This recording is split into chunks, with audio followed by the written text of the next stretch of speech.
इतने लोग यहाँ बैठे हैं तो टेंटों में कितने बैठे, वहां सब जगह लाउड स्पीकर लगे, सब लोग वहां बैठ के सुन रहे, क्यों कि यहाँ उनको जगह नहीं मिलेगी, तो भीड़ बहुत हो गई। आप बहुत से लोग नए आ गए हो कि चलो बाबा जी से कुछ रास्ता ले आएंगे, तो रास्ता ले लो, लेकिन दो चीजों का ध्यान रखो, एक तो शाकाहारी रहो, सुधार करो, महीन मोटे अनाज, महीन मोटी सब्जी, महीन मोटे फल, सूखे गीले, घी और दूध खूब अच्छी तरह से 20 बार 100 बार भूख लगे 100 बार खाओ, कोई मना नहीं। भूख लगे तब, भूख नहीं लगे तो मत खाओ। अच्छे कपड़े पहनो, महीन और मोटे, अच्छे और मोटे पहनो, जो आपकी इच्छा हो उसको पहनो। झोपड़ी में रहो तो झोपड़ी में, अच्छे मकान में रहो तो बना के रहो, भाई तो मना नहीं करते, लेकिन शाकाहारी रहो। आज के 50 साल पहले 90% हिंदुस्तान में लोग शाकाहारी थे। अब इस समय की स्थिति को आप देख लो, शाकाहारी रहो।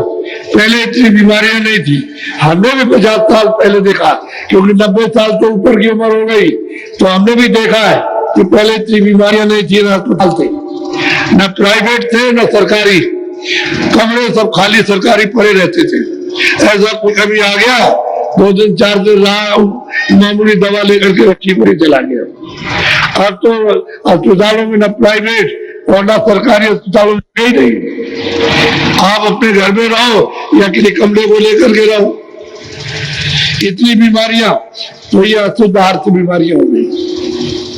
शुद्ध आहार करते तो ये बीमारी नहीं होती, तरह तरह के रोग नहीं होते, तरह तरह के रोग होते हैं, एक तरह के नहीं। तो शुद्ध शाकाहारी रहो। आप दफ्तर में, दुकान में, खेती में, मजदूरी में ईमानदारी मेहनत के साथ काम करो। काम के लिए थोड़ी मना किया, आप काम कीजिए, मजदूरी करो, दफ्तर का काम, दुकान का काम, खेती का काम खूब करो, ईमानदारी मेहनत से। क्यों? सब जगह ईमानदारी मेहनत की जरूरत।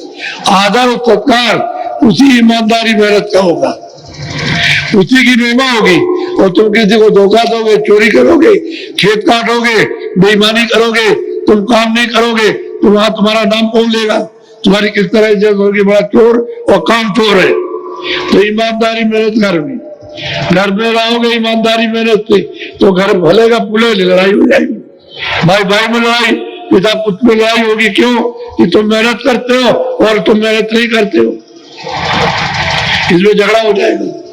सब जगह जरूरत है, समाज में भी, देश में भी, घर में, दफ्तर में, खेती में, दुकान में, मजदूरी में ईमानदारी मेहनत की सबसे बड़ी चीज है। ईमानदारी मेहनत रहो, शरीर को स्वस्थ रखो, ये निरोगी रहे।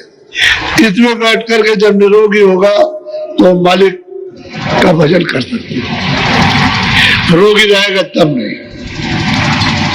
इसलिए आपको फिर आप हुक्का पियो। पहले सब लोग हुक्का ही पीते थे, बीड़ी नहीं थी। बीड़ी तो अभी हमारे सामने चली है, पहले बीड़ी नहीं, हुक्का सबका। जहां कहीं भी कोई हुक्का पिएगा तो वहां हुक्का रखते थे, और सब थोड़ी पीते थे, बहुत लोग नहीं हुक्का पीते थे, तो अपना गांव में हुक्का रखते थे, और सबका ये सत्कार था कि कोई भी आया, भाई हुक्का पी लो, भाई हुक्का पी लो, आए हुक्का पी लो। पीता है तो पी लेगा, और मान लो कोई और जात का है तो कहे भाई हम हुक्का नहीं पी सकते, तो कहे लगे हमारे यहाँ चिलम रखी है, सबकी चिलम रखी है, इसको लो, ये तंबाकू, और ये आगे है, इसको भरो बनाओ पियो।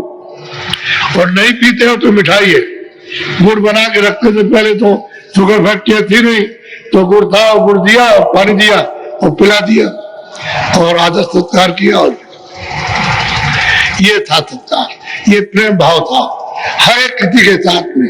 अब वो तो बात खत्म हो गई, कुछ नहीं रह गया। अब रोगी बीमारी हो गई, ये सब परेशान हो गए, अब तो कृपण हो गए। कोई भूखा प्यासा आ जाए तो पूछोगे ही नहीं, तुम चिल्लाते रहो। अब वो पहले ऐसा नहीं था, पहले कोई भी आया उसको तो खिलाना, ऐसा था हर जगह, हर गाँव में, मंदिर हो, मस्जिद हो, कोई भी चीज हो, गांव में पहुंच गया उसको खाना मिल जाएगा। तो शाकाहारी रहो, हुक्का और बीड़ी पियो। हम आपको मना नहीं करते, हम तो नहीं पीते, हमने पिया भी नहीं कभी, हमको तो मालूम नहीं कैसा होता आपका बीड़ी, आप पीते तो आप पियो, लेकिन ऐसा कोई नशा मत करो जिससे तुम्हारी बुद्धि पागल हो जाए। और पागल बुद्धि में तुम माँ को न पहचानो, लड़की को न पहचानो, तुम अपनी बहन को न पहचानो, भतीजी को और चाची को, पड़ोस में किसी को न पहचानो और सबको गाली गलौज करो, तो वो ठीक नहीं है। वो तो पशुओं से भी ज्यादा बुद्धि नीचे चली गई। पशु भी ऐसा काम नहीं करता।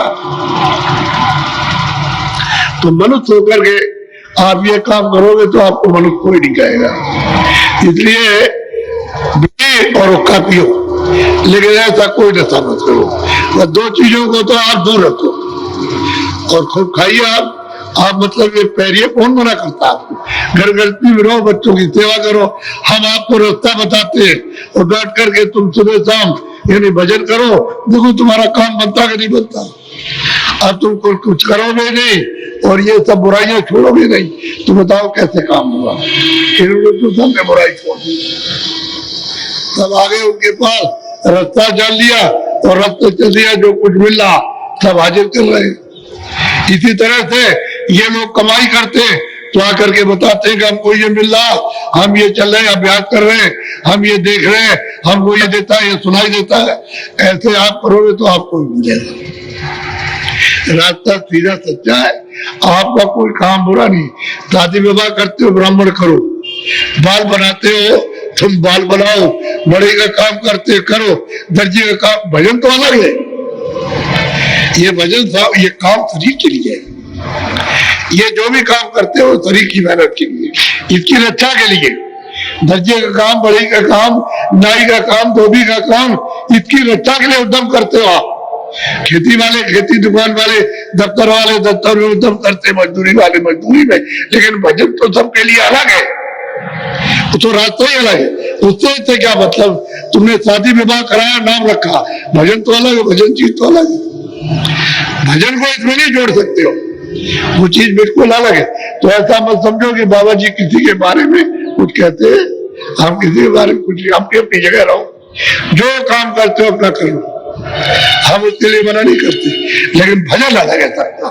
मनुष्य मकान में जीवात्मा इधर बैठी है तो इधर का रास्ता अलग है और शरीर का अलग है। शरीर के शारीरिक कर्म में और जीवात्मा का अलग चेतन कर्म है। जब चेतन से चेतन को जोड़ोगे तब उसको पाओगे और जड़ से जड़ को स्थिति को प्राप्त करो। ये सब चीजें इसके लिए बराबर के लिए है।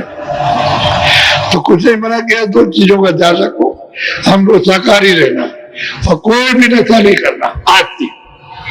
और मैं आपको नामदान देता हूँ। नामदान कहते हैं आत्म धन का दान, रूह को खुदाई का जाना। उसको लीजिए बड़े प्रेम सद्भाव से, श्रद्धा से। जिस श्रद्धा से सद्भाव से दिया जाए उसी श्रद्धा सद्भाव से लीजिए और उससे अपना काम कीजिए।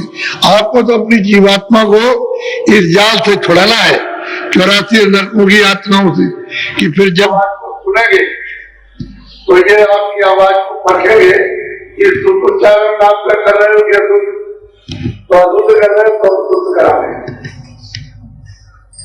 तो जो नाम सुनते जाए आप बोलते जाना, जब मैं जो पूछाऊंगा तो आप सबके साथ फिर बैठ जाओ और दिमाग में आओ, ऐसे बैठो मेरी तरफ से बोल सकते। मैं तो अपने आप कहते हैं भजन, सुनने का नाम भजन और देखने का नाम ध्यान। जब देखने का काम करोगे तो दृष्टि बढ़ता,